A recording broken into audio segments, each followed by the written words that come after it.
بسم اللہ الرحمن الرحیم۔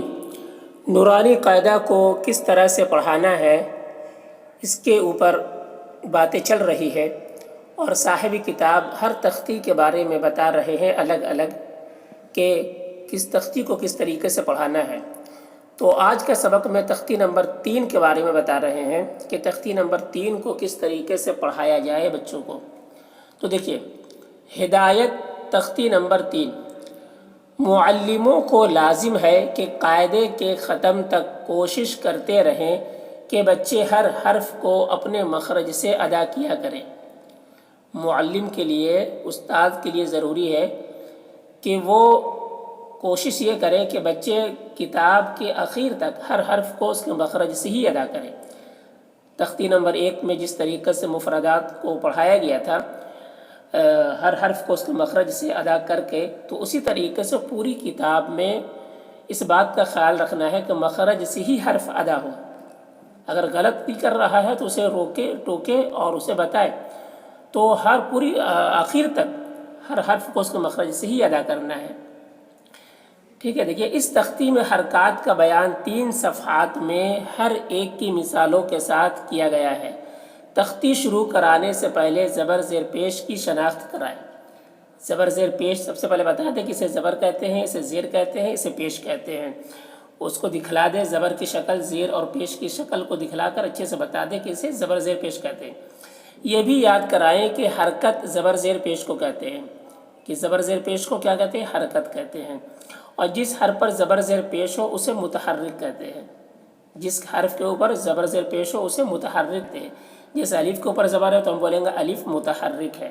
با کے اوپر زبر ہے تو ہم بولیں گے یہ با متحرک ہے۔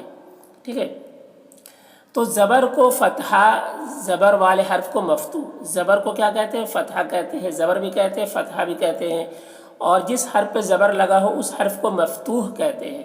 جیسے الف پہ زبر لگا ہوا تو ہم بولیں گے یہ الف مفتوح ہے۔ با پہ زبر لگا ہوا تو ہم بولیں گے یہ با مفتوح ہے۔ اور زیر کو کسرہ اور زیر والے حرف کو مکسور کہتے ہیں۔ ٹھیک ہے، زیر کو کسرہ بھی کہتے ہیں، زیر بھی کہتے ہیں، اور جس حرف پہ زیر ہو اس حرف کو مکسور کہتے ہیں۔ جیسے الف پہ زیر ہے تو ہم بولیں گے یہ الف مکسور ہے، با پہ زیر ہے تو ہم بولیں گے یہ با مکسور ہے۔ پیش کو ضمہ اور پیش والے حرف کو مضموم کہتے ہیں۔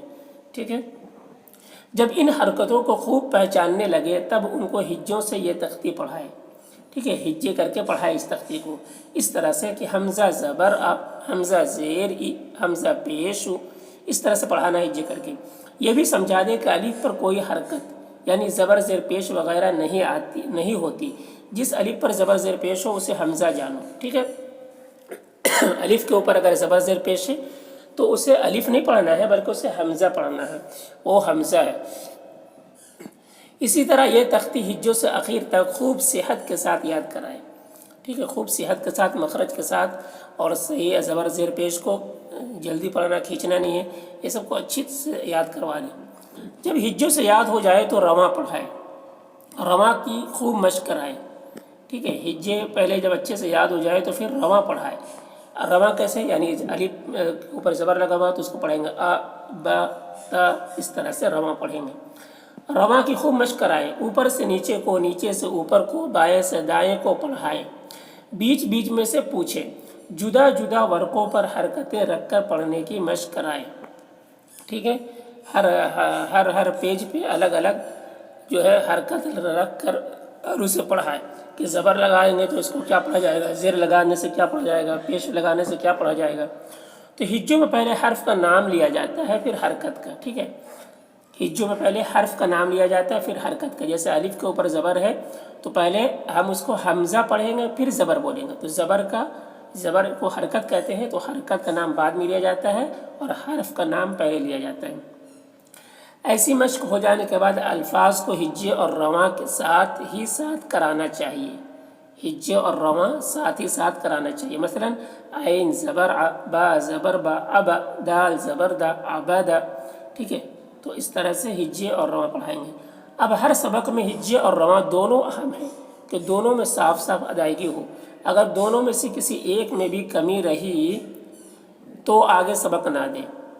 ٹھیک ہے، بچے اگر اس کو اچھا سے ہجے بھی اور رواں دونوں بغیر اٹکے صاف صاف پڑھ رہے ہیں تب سمجھ لیجیے کہ اسے یاد ہو گیا ہے، تب اسے آگے بڑھائے، اور اگر اٹک اٹک کر پڑھ رہا ہے تو اس کو آگے نہ بڑھائے۔ دیکھیے رائے مفتوحہ اور مضموم کو پر اور مقصور کو باریک پڑھا جائے، ٹھیک ہے۔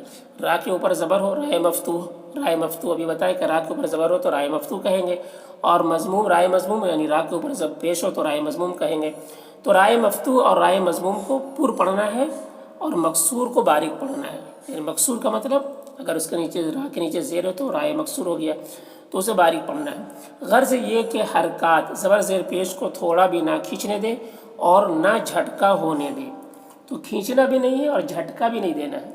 یعنی حمزہ کے اوپر زبر ہے تو ہم بولیں گے حمزہ زبر آ، ٹھیک ہے۔ اب حمزہ زبر آ ایسے نہیں پڑھنا ہے، اور نہ ہی حمزہ زبر آ اس طرح جھٹکا بھی نہیں دینا ہے، تو آ بھی اس طرح سے بھی نہیں پڑھنا ہے اور آ ایسے کھینچ کے بھی نہیں پڑھنا ہے، بلکہ کھینچنا بھی نہیں ہے اور جھٹکا بھی نہیں لگانا ہے۔